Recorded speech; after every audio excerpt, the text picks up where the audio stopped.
Hello, and welcome back to season 2 of Scaling Success, a podcast geared towards entrepreneurs where we discuss a range of topics that contribute to building a valuable and long-lasting business. If you're new to the podcast, please subscribe on Spotify and YouTube. I am very excited to welcome Anna Griffin as today's guest. Anna is Chief Marketing Officer at Intercom, where she leads product marketing, corporate marketing, demand generation, and growth. She has over 25 years of experience as a senior marketing executive in agency, brand, and global marketing leadership positions, spanning consumer goods to enterprise. She focuses primarily on business transformation with a proven record in strategic positioning, go-to-market strategy, and global creation and design of marketing programs. She has helped position, build, and promote campaigns for global brands such as Apple, Sony, Saturn, Lands' End, Juniper Networks, CA Technologies, and Smartsheet. Previously, Anna was Chief Marketing Officer for Smartsheet, where she led strategic repositioning and rebranding that helped the company grow from $200 million to $500 million in annual recurring revenue. She was also SVP of Marketing at CA Technologies. Anna is a proud graduate of East Carolina University, go Pirates, and has been the recipient of many notable marketing awards. Most importantly, Anna is a member of Volition Capital's Strategic Advisory Board. Anna, welcome to the podcast. No other person I'd rather spend an afternoon with. Thank you, Sean, for having me. All right, terrific. Well, let's just dive in, Anna. Given your experience in marketing, as you know, we invest in growth stage technology companies that are constantly wrestling with the decision on when, where, and how much to invest in a variety of initiatives to improve their company's positioning. Marketing obviously plays a key role in all of that. So we're excited to glean some insights from you today. But maybe just to kick things off, I'd love to hear what attracted you originally to a career in marketing. Oh, wow. So, I think I was always a curious and driven and creative human being. And there's something about marketing. I had started my career earlier in the arts because of just my passion for creativity. And I realized that marketing actually was the art of business, that ability to make prospects or customers think and feel a certain way about what you do and the role you can play in their life or in their remit. And so I actually thought that was pretty fascinating. Like what one artist may do that in art or theater or dance, or which was a path I was pursuing at a younger age. I realized, gosh, how much more fun is it to do this on a global stage through the lens of business. So I think I've just always been drawn to the psychology of buying. And how have you seen marketing change over the last 25 years? Because there is absolutely an art to it, and more there's a science to marketing. And I'm just curious to hear how your evolution as a marketing executive. Yeah, the art never goes away. You just use the science more readily. I think the biggest change that I've seen is that nano media, that idea that everybody is gone are the days of mass media, mass publishing, mass reach vehicles that you're doing one to thousands to millions to and it's now just all one to one, that nano media and that expectation from the end user to be marketed to as a human being. Know me. I don't have tolerance for you. If you don't know me, you don't know my preferences, you don't know my like. If you spelled my name wrong, if you bombard me with a bunch of offer emails, I just think the customer's expectations change so much that the marketeer has to meet that customer expectation. So it's an awesome time because we're right at this cusp where technology, deployed correctly, does that at spades today. Can make anybody feel like this one-to-one connection and know things about you and service you in a way that was really never possible. That's great. So I want to zoom out a little bit. I mentioned some of your, kind of career background at the outset, but I'd love to just hear you walk through for our listeners, your career decisions to date and what has guided your decision-making process. Because I think you now look back over the last 20 plus years and you have had exposure and experience to a variety of different industries and buyer types and so forth, which probably gives you a pretty well-rounded toolkit to apply, in your current role at Intercom. Yeah. So I think those very first early decisions are where can you get the best exposure to learn, to solve, hard problems. And I think you have to be choosy in those early decisions, because that first job begets the second job, begets and so, I was lucky where some of my first jobs were working on massive brands. Like, I think my very first job was working on Royal Caribbean Cruise Line, which back in the 90s, cruising was a big thing. And they were doing some of the sexiest ad work, in the industry. So you got to learn from some of the best boutique agencies that you could ever learn from, creative professionals. And so then then you're all of a sudden you're doing sexy, deemed work, whatever that is in whatever field. And then you start getting calls from companies who want to be sexy, or companies who want to come back to being sexy again. That led to an opportunity at Apple at the very early days. But by virtue of working at a company like, or working on brands at ad agencies like Saturn, which was a big deal in the 90s, people hire teams and they go, we want people who think like that, who think about brands in that capacity. So that kind of, landed an Apple opportunity. And I was able to launch the very first iMac at Apple and launched every product up until iPod. And so again, that was, and then once you had Apple in the early 2000s on your resume, then everybody, then the next job, then Sony wants, well, if you did that, could you do this for them? Could you do this for us? And so, so those are like the first pieces of career advice and decision making. But then after that, then you realize you have to diversify. So in my own personal journey, I realized creative thinking from the marketing communication side of the house was interesting, but I wanted more business strategy exposure. And sometimes you have to bloom where you were planted. And at the time I was living in Raleigh, North Carolina, and I realized I was going to need to learn B2B and tech and B2B tech. And I ended up at Nortel Networks, which you take every opportunity you get and you try to do just bold, work that produces for the company. And then that begets the next. Then Juniper Networks calls and says, can you do for us what you just did there? And so it's always a build. So I think you're always in, number one, the craft of learning as many functions.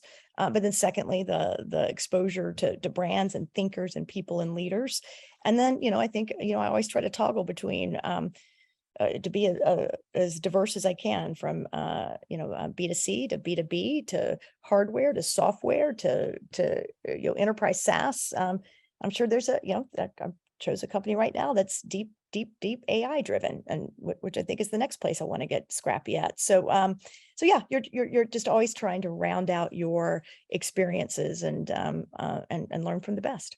When you step into a new role, Anna, what does your process look like to get your arms around the company, the opportunity, the customers, the buyer types, in order to really kind of formulate a marketing plan?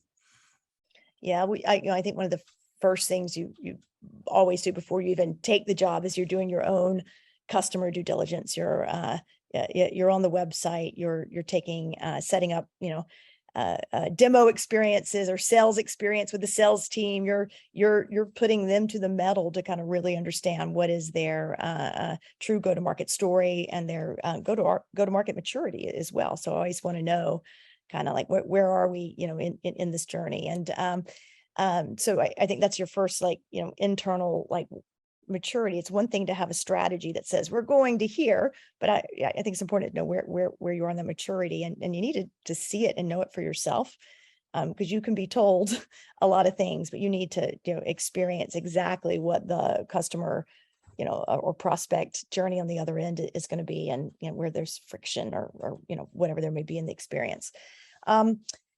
The second thing that I like to do is, immerse yourself, try to understand the corporate strategy, understand the product strategy, because that therein makes your go-to-market strategy, and, understand where, monetization is going to come from. What are the possible, growth levers that have been thought about or need to be thought about. And so, I think there's always the existing strategy that you're running, but there's always the formation of the next. And I think being able to lock in on and understanding the growth levers between where new logos can and should come from, or where is there more white space, where new markets can and should exist, and ultimately new offerings, to orientate towards kind of those new logo segments. So I try to get a handle there, and then lastly, you try to get a sense of just the brand and the role the brand can play, as well as the demand gen required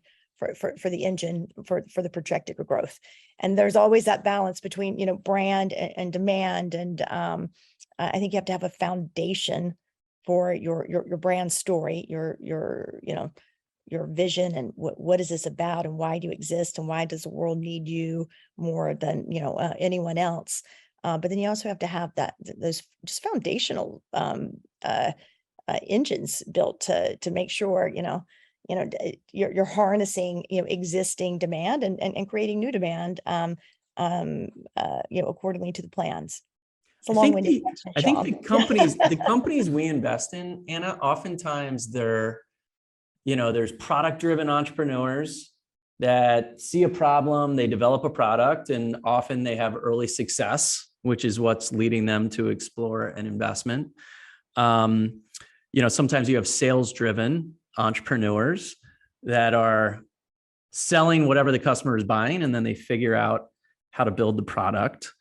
But I think it's few and far between, at least from what we see, that you have an entrepreneur that really can tell that story that you're describing, to position the company and the brand and its value proposition in a unique light that can scale when you're often competing against big established incumbents. I'm curious if you have like any words of wisdom or advice for, a scrappy startups to kind of elevate their brand and perhaps punch above their weight a little bit when you're competing in an environment where there's heavily funded established incumbents. Yeah, I think one of the first things you want to think about is, product-driven, product-led companies. It's so much, particularly in the early days, it's what you make. And as you scale and, potentially for moving up market or wherever that journey is kind of taking, you have to be able to have that toggle between what you make possible. And people are so comfortable in the what we make, and so comfortable in the speeds and feeds, and we're faster and we have this capability, and and you don't. But that's only as good. That's not really positioning, because that's only as good until they're faster than you. Someone's always going to be faster. You can't build a company or a brand or a strategy on today's current product capability, because someone is always going to be better. That's just how this, it's just how it's one. So you have to be playing at this higher altitude of, well, what do you make possible in the world? What do you make possible for the customers? Like, what are you what are you really solving? Like, what kind of value are you actually creating that wouldn't exist if you didn't had you not entered the space? What what kind of dead end road would the world be going down had you not chosen to enter and to push forward for a better way, be it a better experience, a better product, or a better service, whatever it is. So look, great products make great brands, period. But I think you always have to be pushing the metal on your contribution to the world. Yep. I know that sounds like fluffy vision stuff, but I'm telling you, you have to have strong shoulders to stand on, and a true differentiated vision is ground one. Then product and product capability, continues to grow.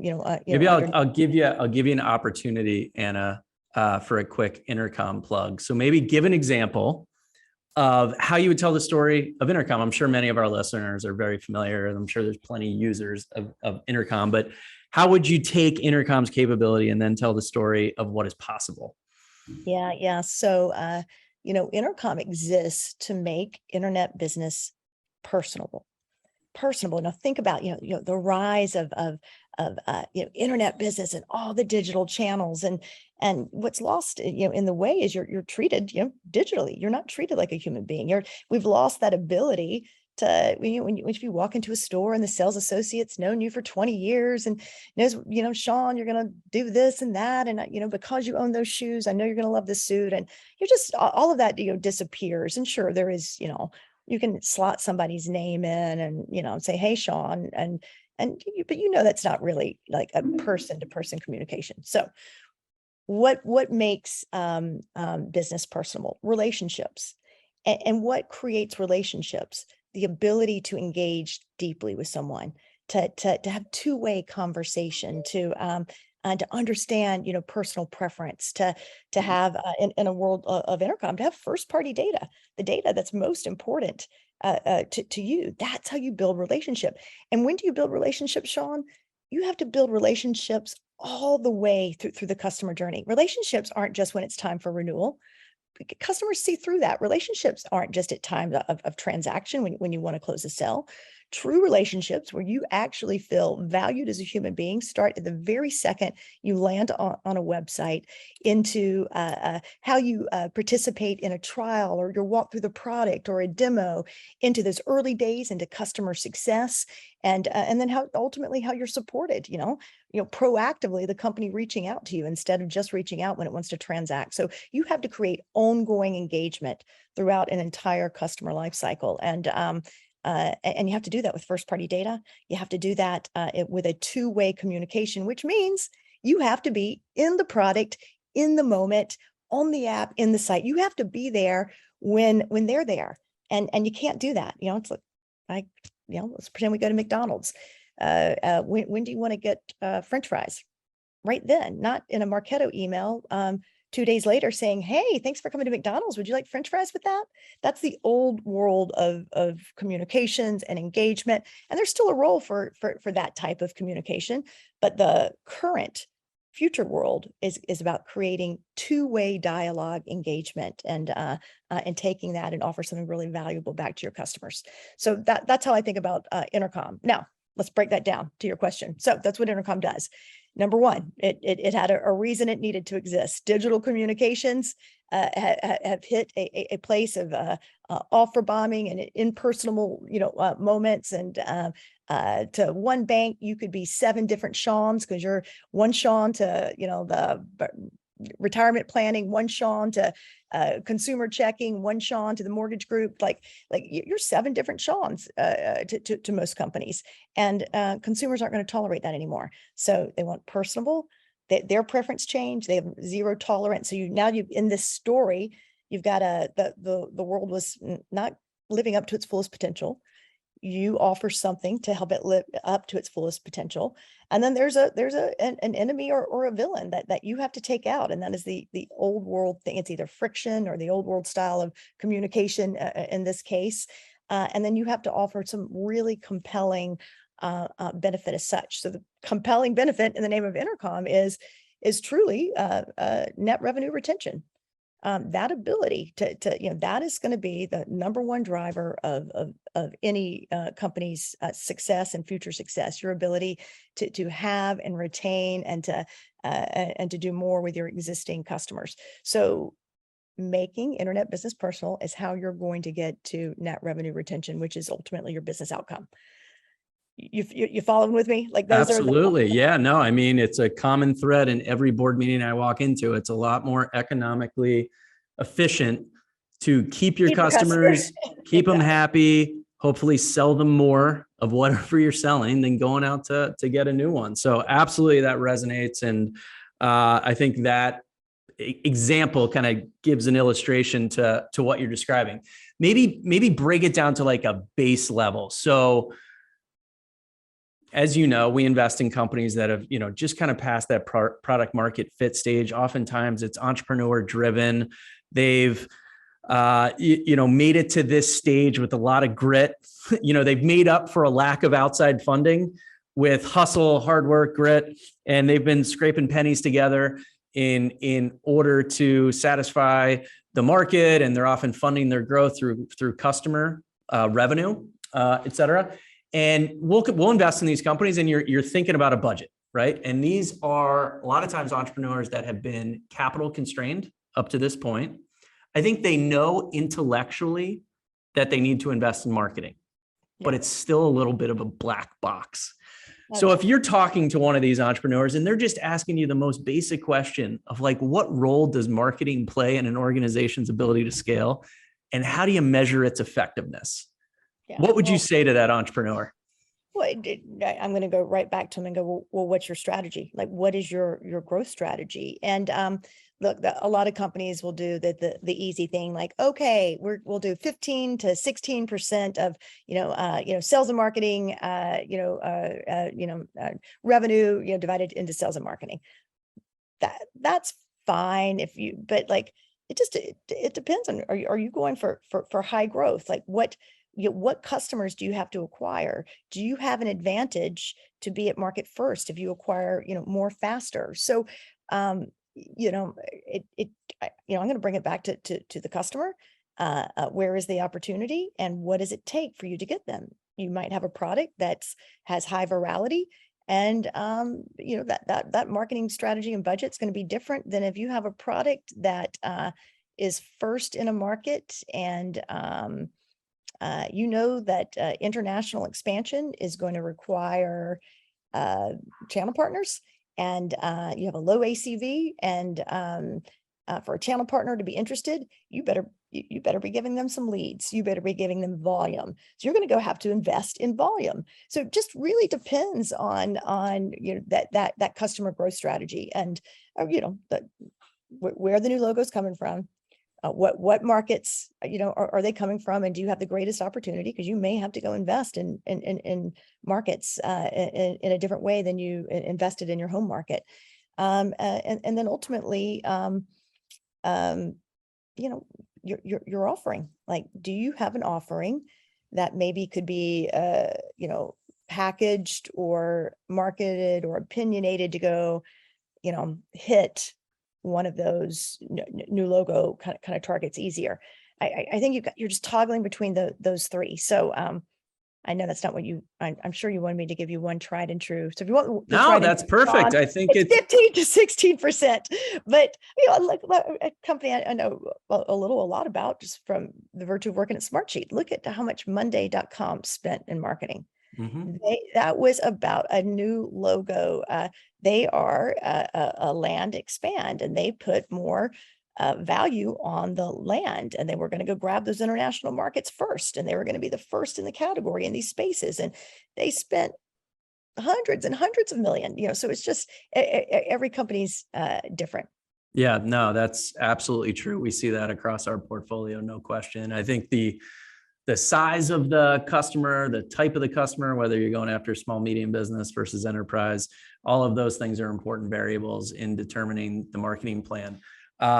I know from sitting in board meetings with a lot of high growth SaaS businesses, the dynamic in the relationship between the sales and marketing organizations is always critical in order to scaling the business effectively. I think most sales organizations think they don't get enough leads from marketing, but I think in all cases it needs to be, kind of an effective, productive relationship. How have you managed, that relationship with sales organizations and making sure that you're working in concert together? Yeah. Well, I think that the first is an aligned goal, that nobody can be green if somebody's red. Do you know what I'm saying? Like, you're either all red together or you're all green together. And that's like kind of the first reality, because marketing can easily go and pump money on top of the funnel, but if it's not converting, then you want to pull back, and then you have to really go like, why aren't we converting? Where are we in our sales handoffs and our playbooks? And there's a lot that goes into that. So it's sort of like you either own this together or you don't own it at all. So it's like, when I think of funnels, I think of funnels are like amoebas, because they are always, different things, different shapes. You may, add a new segment, or you may add a new SDR motion.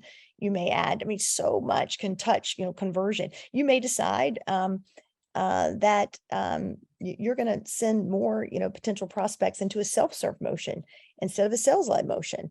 That in the long run might be a better play for the company, but it's going to make the funnel hurt, in the first little bit. So this amoeba and the shaping it and pulsing it together, testing, creating as much transparency as you possibly can to kind of understand what happens at each point of conversion and pass off, and understanding why you're not converting, or where you may be losing, and then how to optimize. Like that's you only get there if you guys are lockstep together. And what is that? Maybe just like tactically, what does that look like on the ground floor? How much interaction is taking place, whether it's you or members of your team, with folks on the sales organization? Are we talking daily interaction, weekly? Yeah. Daily. And it's going to depend on how, mature your business systems are, and your dashboarding and all those things. But there's not a single day that somebody's at least not in a dashboard, but you're constantly, you're kind of looking at, okay, this is where we said we needed to be this week. We're not there. Why? Then you got to go back the next Monday with that team and optimize. Like at a minimum, you've got to be optimizing, every single week. Like, okay, we are, we thought we were going to be here. We're not. And if you don't start, adjusting or optimizing, so then you're going to get even potentially further behind. So it's constant interaction. No, there are moments where you have more strategic interlocks for sure. Monthly, quarterly, Yep. QBRs, all those kind of things. But yeah, those teams, sales ops, marketing ops, those guys have to be super, super, super tight. Yeah. I mean, there's that old adage, I'm probably going to butcher it, but it's, you get a return on 20% of your marketing spend. You're just not sure which 20% you're getting a return. I know that's with the advent of digital marketing, that's kind of gone away, and you're able to get granular on more, if not all of your spend. How do you manage and monitor marketing effectiveness across different channels? Yeah, well, I definitely look at, spend and conversion by channel. But, again, even that can be, if you're just, that's looking at a myopic view of your business. And sometimes you lose the forest from the trees. Again, I could, within a channel spend and a point of conversion, let's say we're looking at paid channels and what I'm spending on search and, what it converts, like, fine, but I could also, not be looking at you're in a swim lane and you're converting in your swim lane, but man, the game is the swimming pool. Yeah, right. And you stay in your lane and you're just optimizing channels. You do have to look at the whole pulse of the business. So I think that's where, performance marketing is amazing, because you can take it down to, but like, you cannot, like, there's so many other things that go into LTV CAC, and so many important both marketing and sales investments that are about standing beside the customer, side by side, be it the impact of your customer success function, or the impact of your growth function. Like, these are all things that really, create the all up customer experience. So if you just stay mired in your performance marketing channels, you're going to lose the customer experience, which is inevitably going to be the thing that makes or breaks you. Yeah. I'm almost picturing like you're conducting an orchestra, and if you focus too much on the string, you might miss the big picture. I'm probably guilty of this, frankly, to a degree in board meetings, right? Where I'm like focused on like, some of the return on investment, but there's probably a risk of getting too granular to a degree, because all of these things interact with each other.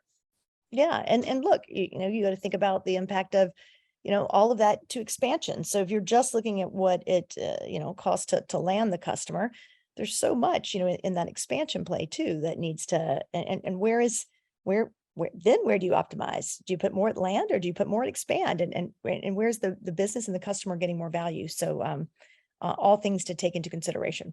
Now, Anna, as you go through like your daily life, do you just see marketing everywhere?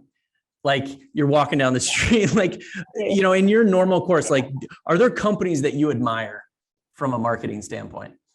I do. I think I'm always looking at, I think I'm a very self-aware person. And so I'm always looking at how something made me feel or how I reacted to something, or did I have an emotion? Did I get fired up? Did I take an action?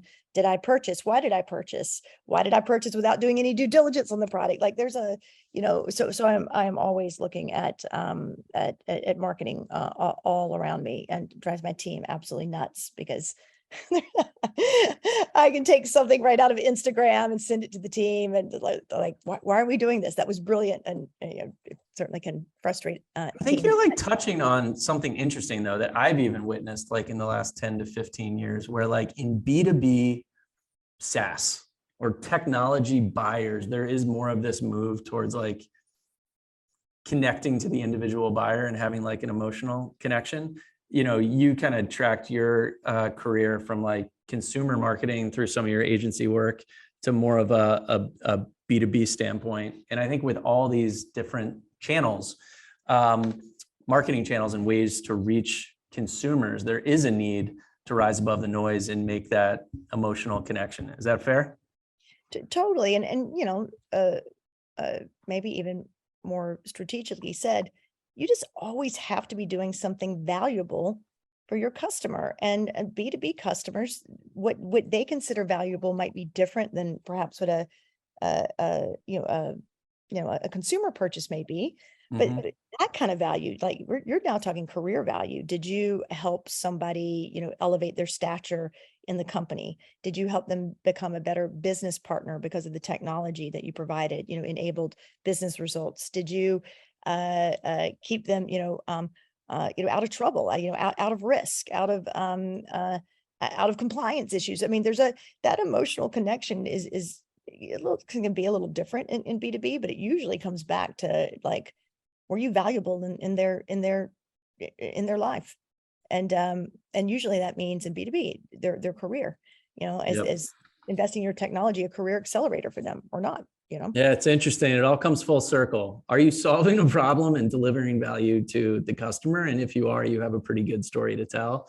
And, you know, then it's a matter of how you deliver that story and how you reach out to those customer prospects. So really interesting to hear your career journey, you know, and some of your experiences and how that's, you know, kind of shaped your path up to this point. I know you're very busy, Anna. And I thank you so much for taking the time to chat with us this afternoon.